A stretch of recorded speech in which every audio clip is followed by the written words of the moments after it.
Here's your money briefing for Tuesday, August 15th. I'm J.R. Whalen for the Wall Street Journal. Some financial advisors are being selective about the clients they work with, steering away from some whose goal is simply to keep making money. WSJ personal finance reporter Joe Pinsker spoke to several advisors, and he joins me. So Joe, why are some financial advisors being choosy about the clients they take on? Some advisors are thinking hard about the work they do and what it accomplishes in people's lives. The traditional way we think about financial advising is that it's someone whose job it is to increase and grow the amount of money you have and help you preserve your wealth. Some people are also thinking about the other money questions that arise that are connected to managing money. Things like donating to charity or other ways of thinking about what your goals are and what you want your money to do. So some advisors are turning down clients who don't have any interest in charity or seem to be purely focused on just making the numbers in their accounts bigger. But doesn't this run counter to why many people hire a financial advisor in the first place? To help them build and maintain wealth? Of course, it absolutely does.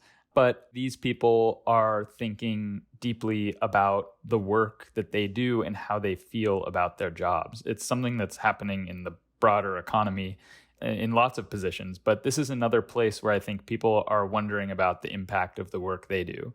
And this is a decision that not all financial advisors are making, but it's a certain way of thinking about it that connects to trying to think about how they can do some good in the world on top of the work that they're already doing. What's the value that the advisors see in this way of thinking that would benefit investors really of any level of income?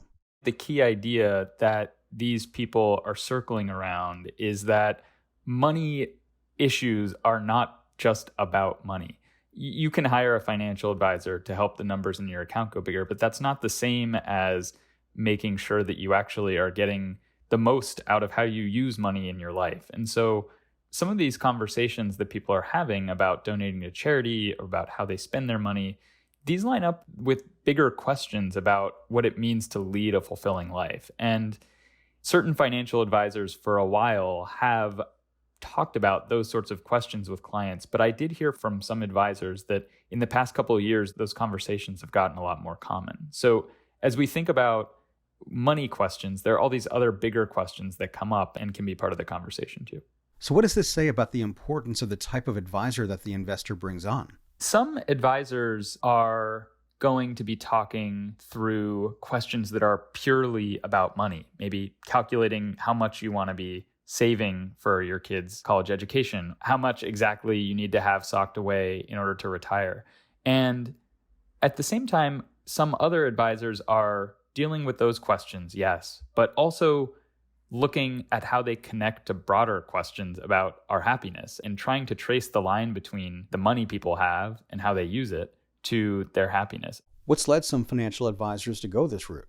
A consistent theme among the advisors I interviewed is that they felt disenchanted with the work that they did with some very wealthy clients. Something that they felt in the clients they worked with is that oftentimes the sole task of their job was just to make the numbers in these people's accounts go bigger. And they started asking themselves, to what end? Why am I doing this? What is the meaning of my work? What impact do I want to have on the world? Their response is that they have chosen to work specifically with people who are more open to those larger conversations. Are advisors concerned about leaving potential earnings on the table if making as much money as possible isn't going to be the goal when they work with a client? Certainly.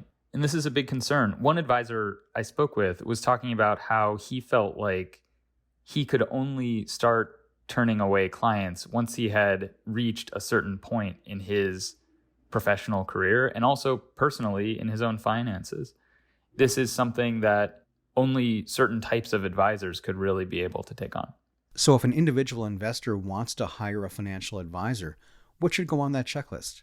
The lesson here for somebody who's looking for an advisor is that you should be mindful of what you want out of these conversations. If you simply want money advice, there are plenty of advisors who will give you that.